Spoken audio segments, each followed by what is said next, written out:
give us a lot of other information. Well, that's the purpose of the program, Radio Caribbean. Enhance the culture and disseminate pertinent information to the Caribbean American community. So today Gwen Giddens is here, and Gwen, welcome to Radio Caribbean. Well, thank you very much. Good morning, everyone. And I am very happy to be here again. I'm just saying that, like he said, I'm Gwen Gittens, running for School Board District 5.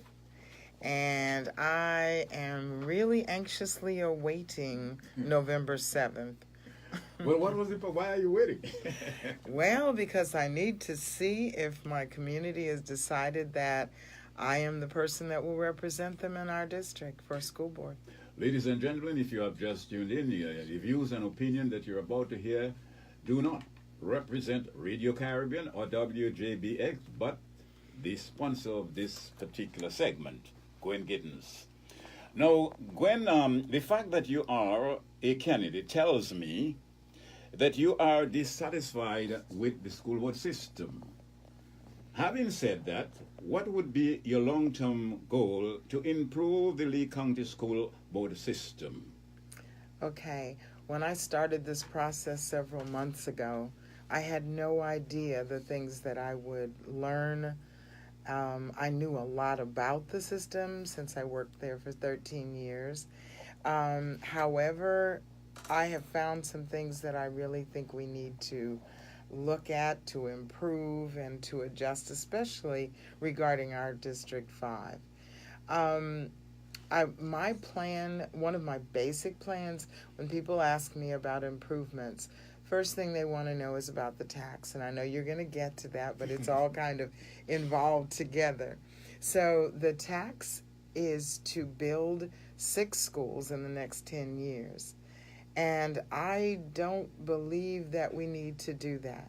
And that leads to what I wanted to say. One of my main things I would like to look at, and I've already spoken to Mark Mora, who's the head of operations, about instead of building these mega schools, that what we would do is look at some of the existing commercial properties, things that are like we did like 10 years ago or more in Lehigh. We took an existing Kmart store and turned it into a school. It is still a school today. Pennies on the dollar to a $65 million mega school. I don't think that the big mega schools are safe. I don't think that they lend the best to building relationships with our students and finding out who they are. So that's one of the things. The other thing I believe, we need to put our money more on teachers, on counselors. And I visited one of the schools in our area, and they have over 2,000 students, and they only have 4 guidance counselors. And when I spoke with the administrator, I said, well, how many, in a perfect world, how many would you like? And he said at least 8, because right now it's 1 counselor to 600 students. Well, that was the next question I was about to ask you. As you said, I would get to it. And of course, what I was saying here, do you support state's funding for Lee County school system, and why? So the fact that you had give us some info yet, why you're not supporting that? I don't believe that. Okay, let me put it like this. I've been to about 5 of those tax meetings to explain to the community why we should have the half-cent tax. I suggested at several of them, why do you have what's called a sunset? When an amendment is passed, you have an expiration date on it. They had an expiration date of 10 years. And I don't believe that we should project out that far based on the numbers of students that we may or may not have. So that's the reason why you're not going to support it. I don't believe that's one of the reasons. I don't think we are going to need that much, or may not. And I also don't believe that we need to build mega schools. Okay. That budget for that half-cent tax says that we will build 6 schools. So what if we don't need 6 schools? Okay, well, that's your views anyway. Yes, that's my view, and I'm sticking to it. Listen, the next question I want to hear. A few weeks ago, a listener called in and was complaining about the lack of discipline in the school, in classroom. Do you see how are you going to resolve or solve that lack of discipline in the school, in the classroom? It is a. You've been in the classroom for several years. I was You have in the seen classroom. I have seen it. It has I have not been resolved. experienced it. What are you going to do to change that process, Okay. that behavior? It's a 2 or 3 prong answer there, because first of all, we need to get more communication with our parents. The parents need to understand what they need to do when they send their children to us. They need to have at least some knowledge of how to behave and things like that. So we have to get some education with our parents. We also have to reach at the state level and the national level of stopping this issue of a school is a good school if they have less referrals, if they have less discipline issues. Because what's happening, and I'm talking to teachers every day about it, is that there will be a discipline issue with a student, but because administration does not want to have another referral or whatever on their record, then they try to handle it internally or send the child back to class. And the students are realizing, oh, all I have to do is this, and then I can just get right back in class and nothing's going to happen. There's a happy medium there. We've got to work with the state level that are giving us all these edicts for data on discipline. We need to have more counselors. We need to work with the parents.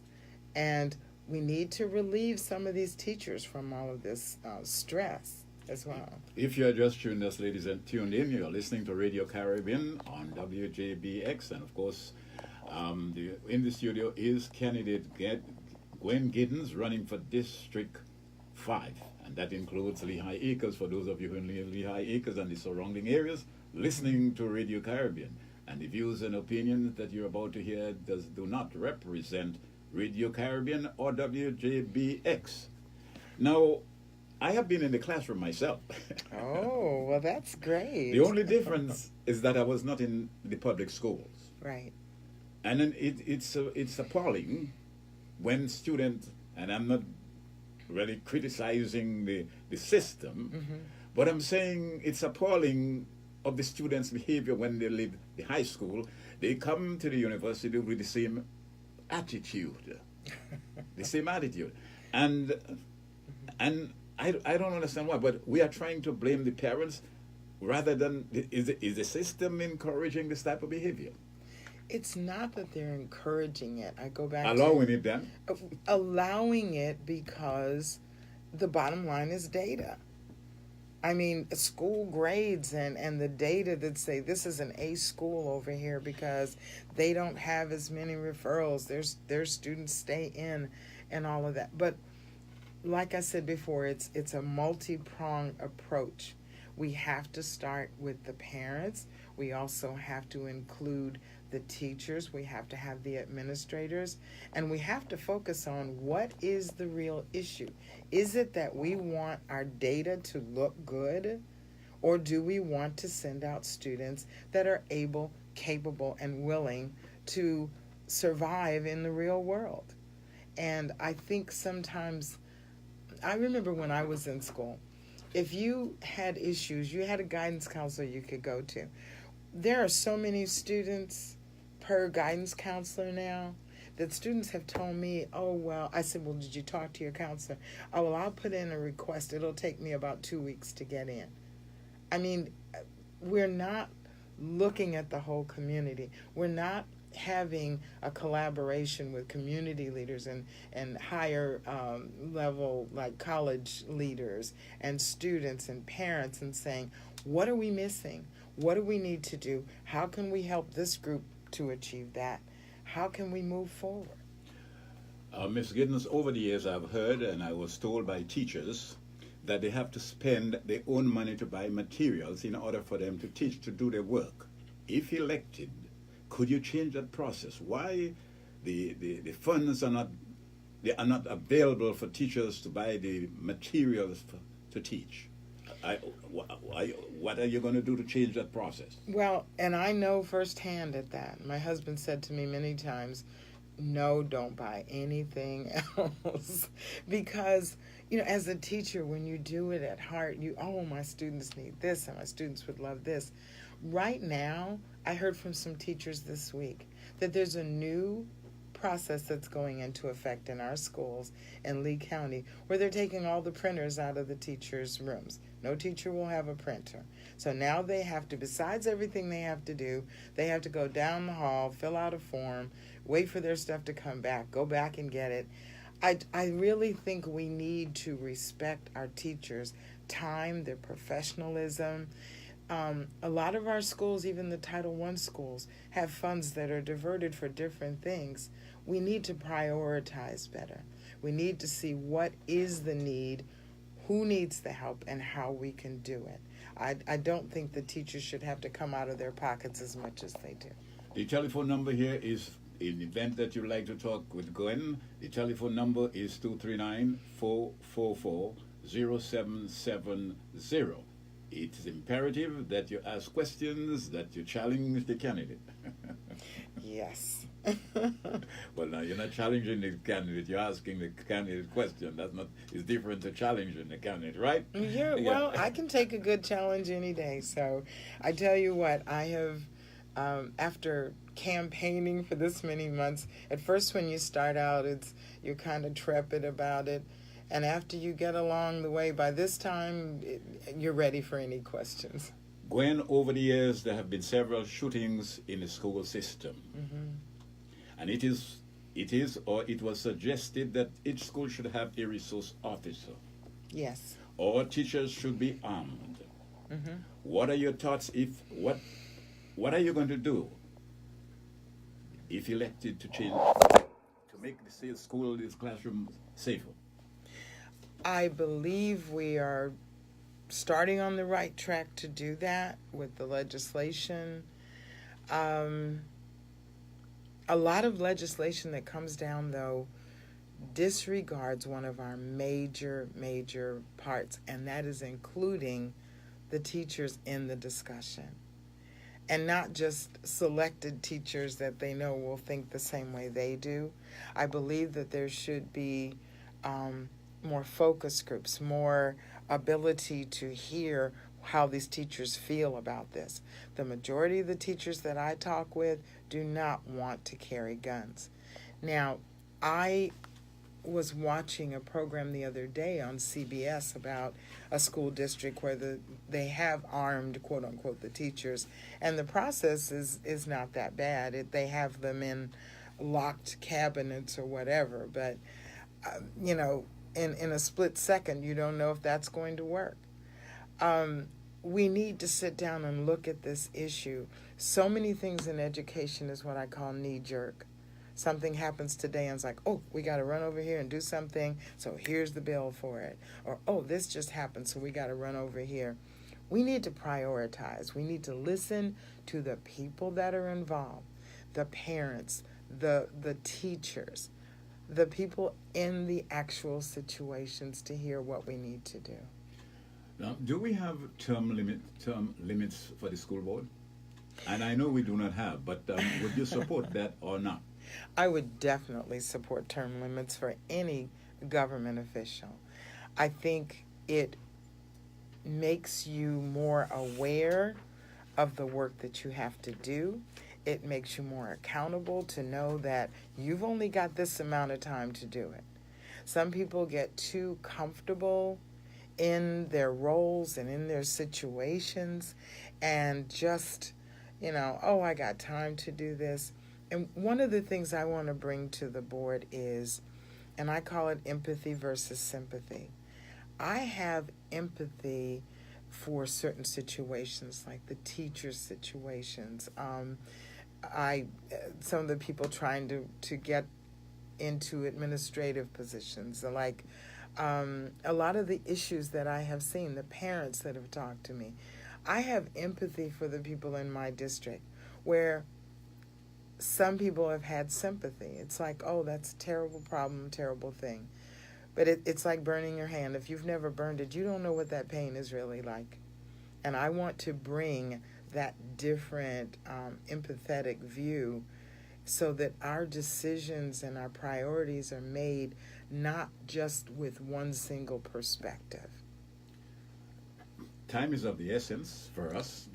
Yes. And the question I would like to ask you now, based on my school of thought, bureaucracy is never changeable. It is not changeable.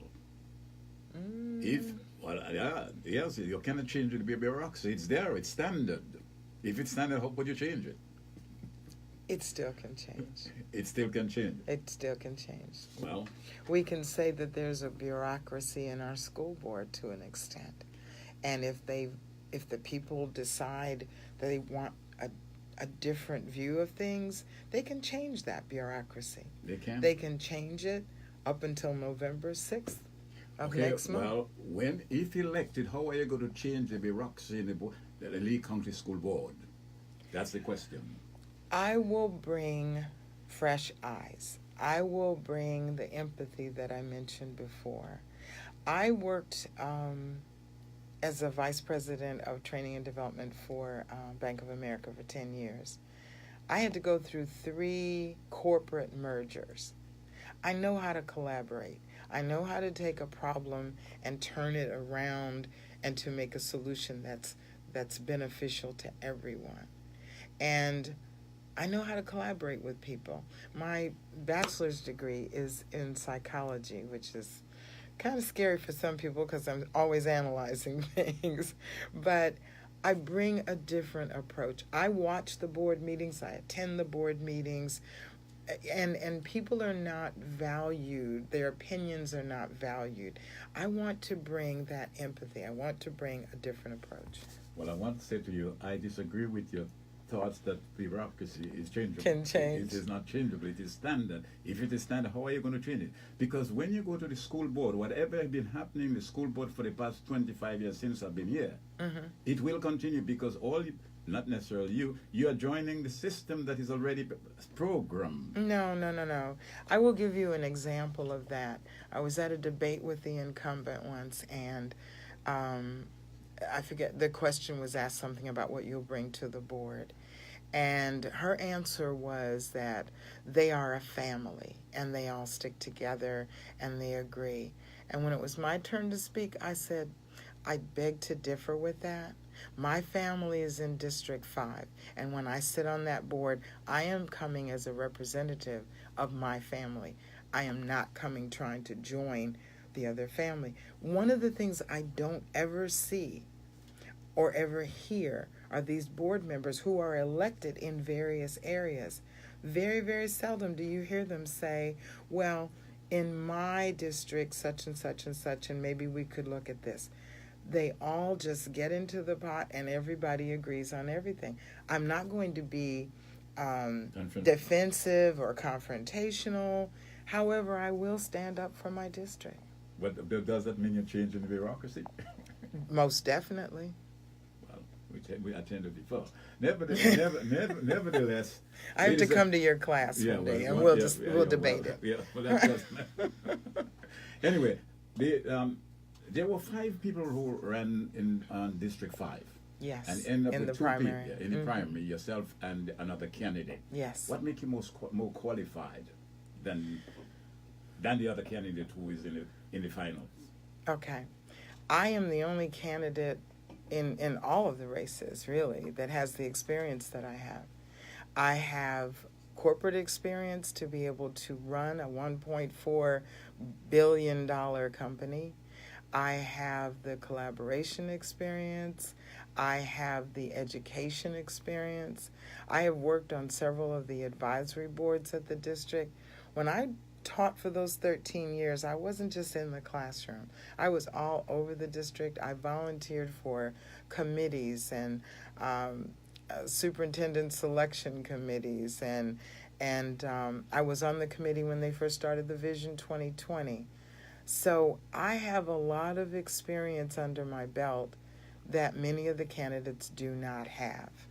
And putting that all together, I do believe I'm the best qualified. And most importantly, I have talked to and listened to my community. I've been out in my community and seen what the issues are. I've seen the portables at all of our schools. I have seen schools that don't have a storage closet because all of their storage in those schools has been turned into classrooms. Gwen, I want to thank you for coming to this program to enhance us, to disseminate information. And of course, I want to thank you again and look forward to you coming back. Well, I hope the next time I come back, we're talking about what I will do. Well, let's see what happens, right? And we thank will you, see. Yeah, and thank you for coming. And that was Gwen Gittens, District 5 candidate for Lee County School Board, right here on Radio Caribbean. Thank you.